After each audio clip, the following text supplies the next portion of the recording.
very pleased to be here in the mother country. And it was very moving listening to the talks today. I suppose I do, for my sins, I travel around the world quite a lot talking about these issues, and it's very striking to me how much expertise is here at this table now, which makes me kind of think, why am I here? I could have been enjoying the bank holiday. But what I'm going to try and do is share some sense of that kind of international story, because I think it is helpful. Martin said earlier, you know, things change when the time is right, and I think things are changing, and I think things are changing internationally as well. So, part of what I want to say, which may seem is not as emotional as heartwarming as some of this, is just that some of the things that governments are struggling with these days, they're struggling with all over, which is that kind of we've spent decades putting money in the wrong stuff. That would be the simple way of putting it. We've not really invested in citizenship, in ourselves, in a sense. We've not invested in, listen to the stories from families. You know, how often are families disregarded? We've not invested in our communities. Listen to those stories about what people do with their lives once they get control, as they build a place in community. Right, so these are the good things that make a life worth living, and yet actually that's not what the welfare state has been doing for many decades.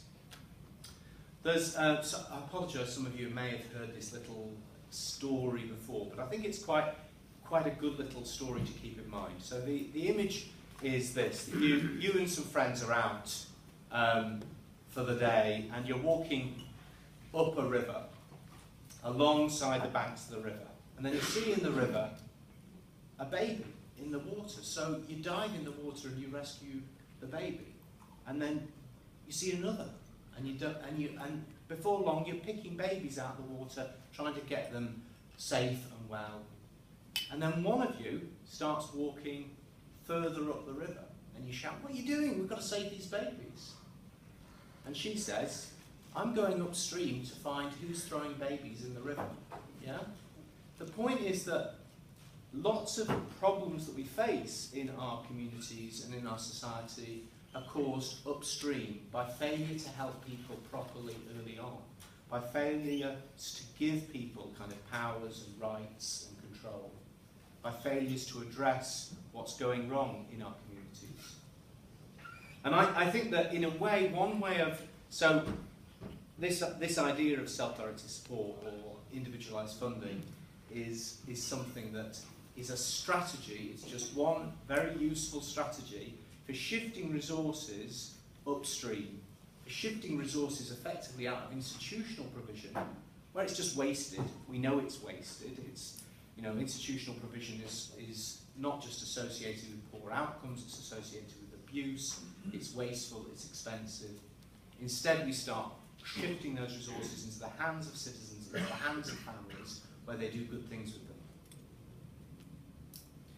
The other thing that was talked about at the beginning of the day, which I think is a really important thing to remember, is human rights. So the disability movement has been fighting for decades to advance their own rights as citizens.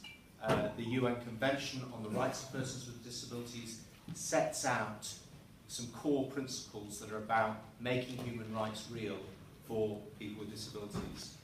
So another way of thinking about personal budgets is just really, it's part of that rights story. You know, instead of us saying what we're going to do is pour money into services and give them, aren't we nice, we're going to give them to people with disabilities, actually we say these are people's rights, and therefore people have an entitlement. They have an entitlement to a certain amount of money. That money is then something that people can use to build a better life for themselves. So that's a rights-based approach. And the service system that we've had for decades, and developed countries have all went through this same mistaken period, building institutions, building services that were not flexible. That is, in a sense, a complete denial of people's basic human rights. So the challenge is to get money back into people's hands so that people can live as citizens can use that funding flexibly to live lives of meaning. This slide is meant to represent, in a sense, good news and bad news. Is it bad news? For 50 years, so I'm as old as this effort to bring about individualized funding. And the earliest example I can find is in California, the home of great music in the 1960s, but also the birth of the independent living movement. And just one of the ingredients, but an important ingredient of that, was individualized funding, so people could control their support, so people could control their lives. Now when you go around the world, you find examples of individualized funding all over wherever there have been welfare states. And the grey areas don't mean that there isn't self-directed support going on in those areas. It just means I haven't found any examples yet. There may well be information. I'd be very interested in your international survey report, because it's a struggle actually to get a lot of this data, because often the jargon is very confused. For one thing, somebody's might call it personal budgets over here, individualised funding over here, cash and counselling over here. There's a whole array of jargon and terminology. But when you look beyond that, it does break down into simple principles about people having more control, having individualised funding, and being able to build better lives themselves. The other strange thing about this map is, although there's red everywhere, there's red on Ireland, you'll see, because you're doing this at a small scale, that's what you find. In some places it's a really small scale.